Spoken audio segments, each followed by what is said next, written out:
And I want to introduce our next teller, who is going to be quite different. Mike Anderson, coming to us from Jacksonville, Illinois. Name an award for books or recordings for young people, and Mike has received it. Name a musical instrument, and probably Mike plays it.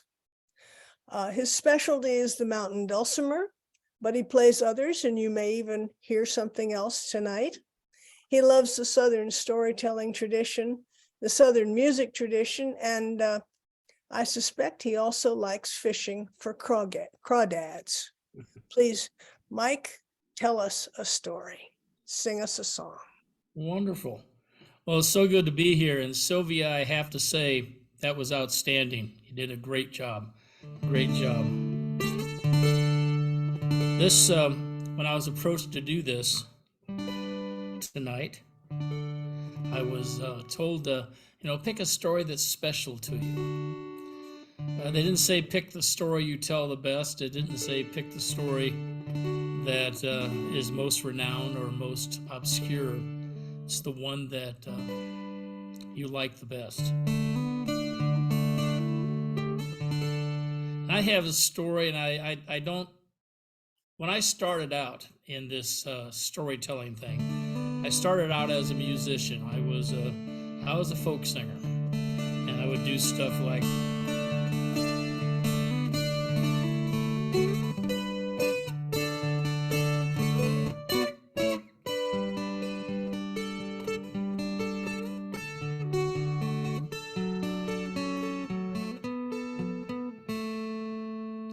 And 50 years ago when I started, I would actually sing that too, and I don't even want to attempt it now. But I would work too hard. I built musical instruments, and I did crafts fairs, and I did folk festivals, and I did libraries, and I did cat fights, and anything I could find. And I worked myself to death. So every now and again, I would take time off, and I would go somewhere, tell my friends that I was booked somewhere, and I wouldn't be. I would just go and disappear for a weekend. And one of those forays out into the world to get away from the world, I stumbled into a nest of storytellers here in Illinois. It's the Gateway, that's wrong, Riverwind Storytellers. And they were having a conference. And I didn't know they were having a conference, and I stumbled in, and I was sitting in the lodge playing the banjo, watching people, and they came up and they said, "Are you here for the storytelling conference?" And I said, "No, I didn't know there was one." Well, before the evening was over, I was wrapped up in it, and before the weekend was over, I was hired to present for the next year, so it came out pretty well. But the first story I told for them was one that I had used before to introduce songs. A folk singer is one that introduces songs. They've been telling stories for a long time, and it's been disguised as history.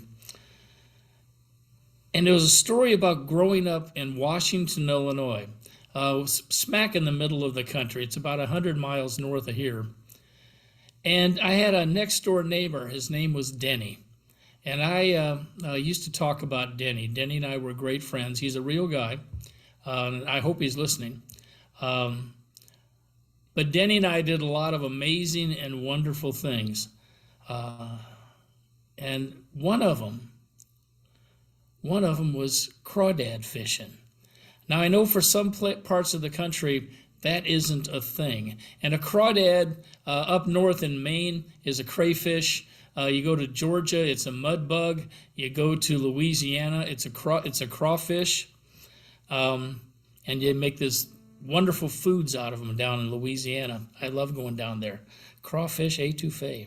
But anyway, Denny and I used to go crawdad fishing, and our crawdads were just small little anemic things because our Illinois winters don't let themselves in for stuff like that very well. But we would go fishing. There was a place called the Three Ponds because there were 3 ponds there. They were cow ponds. There was a bunch of cows in this field, and they would go and lounge around in the pond. And there was two of them that dried up midsummer, but there was one larger one that actually had crawfish in it.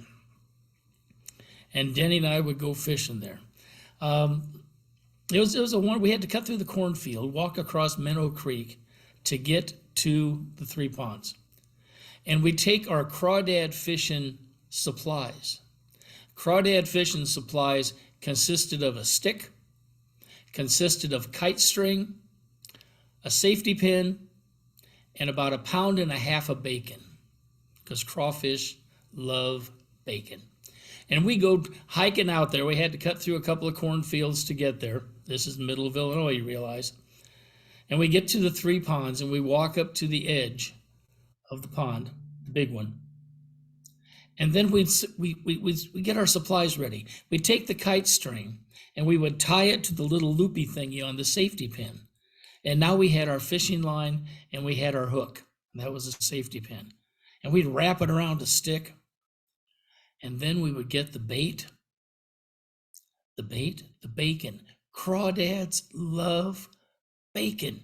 And we never knew how much we were going to need. So we took what was ever in the refrigerator, which was typically about 1 pound to 1.5 pounds. We were a farm family, and we had lots of bacon. So we would take that, we cut off a chunk of that bacon, and we put it on the safety pin. Now, Denny and I'd like to say we were the sharpest knives in the drawer, but we weren't. We would open up that safety pin. When we started off, we would put the bacon on the safety pin, and then we'd grab it real tight, and we'd roll out about 5 foot of string, which would get it out to the center, and we'd sit there and we'd throw it.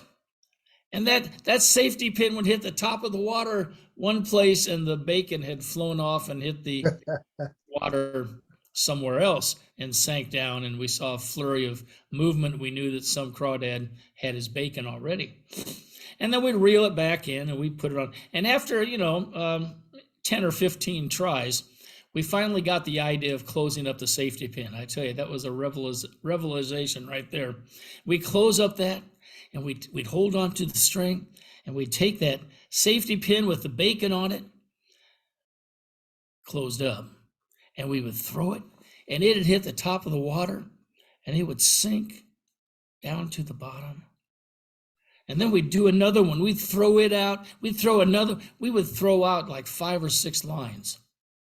And then came the really important part of crawdad fishing. This was the excitement of the whole thing. I know right now it doesn't sound like it was exciting, but it was. This is what happened. This is where it got really intense. You would watch your lines.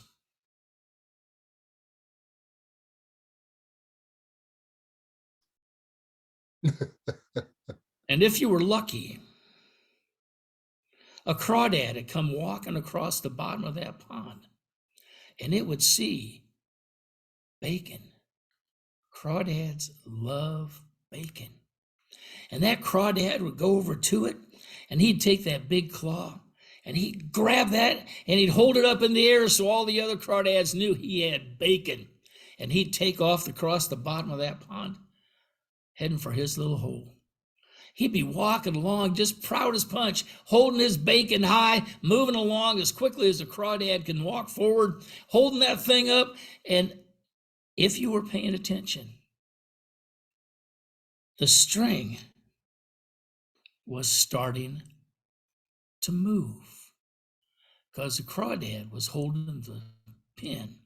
The pin was tied to the string, and the string's end was right there. So you reach down real slow and you pick up the string because you can't jerk it. That crawdad is not hooked. He's just hanging on. You lift it up, and then finger over finger, you slowly start reeling in that crawdad. It could take a good long time, particularly if he was on the other side of the pond. But just a finger over finger, you're moving him towards you. And before too long, the crawdad is getting pulled closer and closer. And he's not paying any attention to the string. He's holding up that bacon high in the air, and he's thinking of all the things he's going to do with it. He's going to make, eggs and bacon, maybe a bacon waffles. Oh, bacon waffles. Maybe crunch it up and put it on a salad. But he's thinking of all these wonderful things to do with the bacon. And in the meantime, he's been pulled all the way up until he's just right there. And he's not paying enough attention to see him. And you can barely see him because this was a muddy old cow pond. There was things in that cow pond that you don't want to talk about in public. And the water was very murky. And he'd get within like a foot of the shore, and he's not paying any attention. And then I'd be holding the string, and Denny would get the fishing net, and he'd pick it up,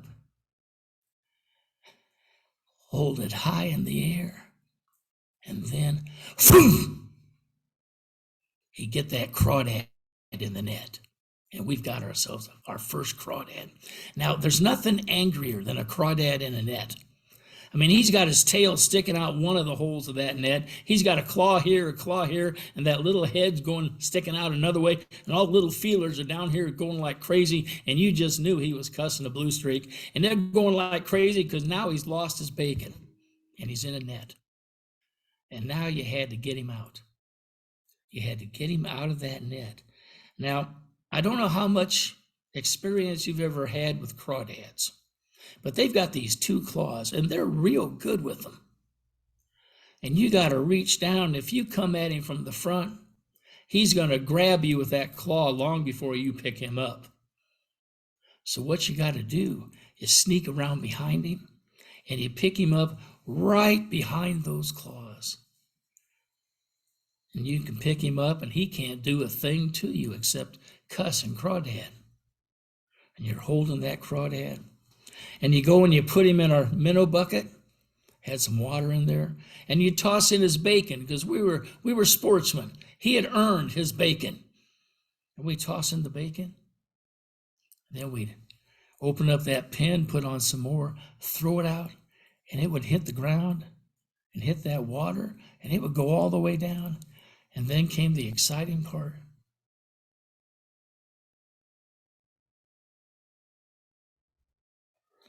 And sometimes we'd sing a song. One of our favorite songs was, I got a dog and his name is Blue. This is a crawdad story.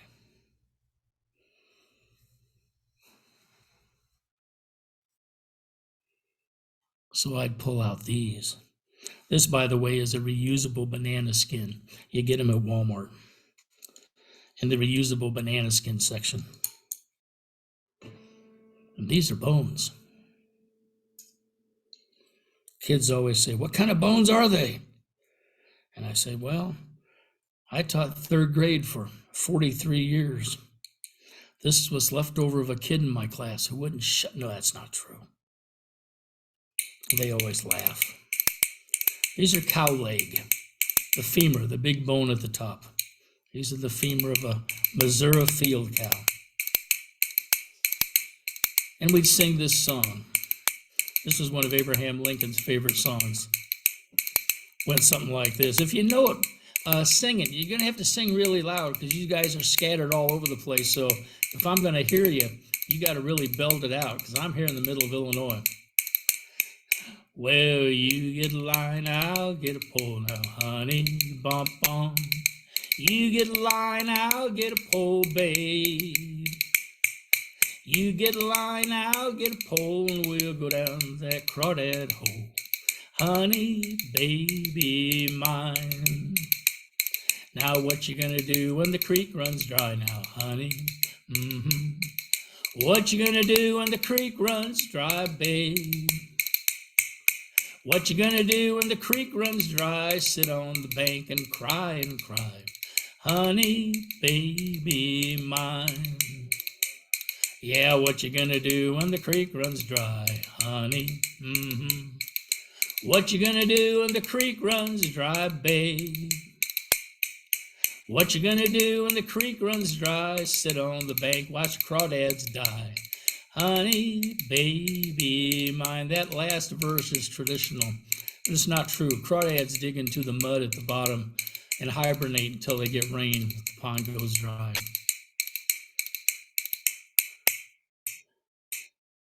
And we sing that song, and there's 1,000 verses to it. And we'd fill up that crawdad bucket with crawdads. And then we put all but 3 of them back into the pond because we wanted crawdads to be there when we came back the next time. And we carried the minnow bucket and what was left of our bacon and our safety pins and our kite string, climb on our Schwinn Stingray bicycles and ride back home. Put the minnow bucket in the garage, go out and do all the amazing and wonderful things that Denny and I did. And about 3 weeks later, after we had not dug the crawdad pond in the backyard like we were going to, about 3 weeks later, we'd walk into the ground and go, into the garage and go, "What's that smell?" And we knew that it was time to go crawdad fishing again.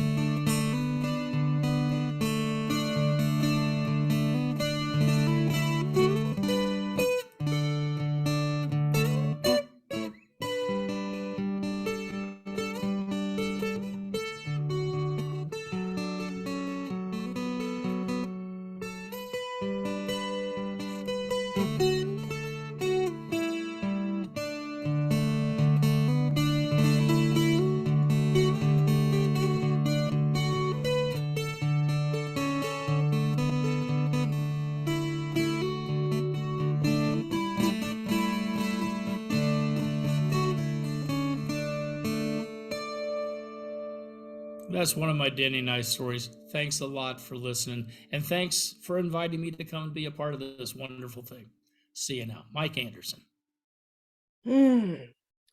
Wow, Mike. My gosh.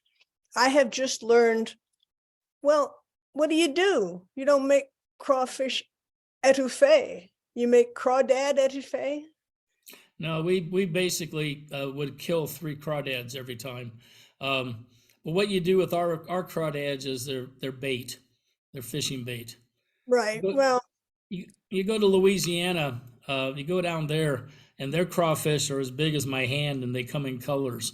And you know, you get red ones and blue ones and white ones and brown ones, and then you eat the meat out of the tail. And if you're really, really intense, you can suck the heads like you do on a crab or something like that. But I've never sucked the head, but I've eaten more than my fair share of crawdad. We don't cook them up here because those tails fall through the slats in the grill. well, you've just given us an extraordinary lesson in catch and release crawdad fishing. There we go. There you go. Thank you so very much. This was a real treat, and I love the music. Okay.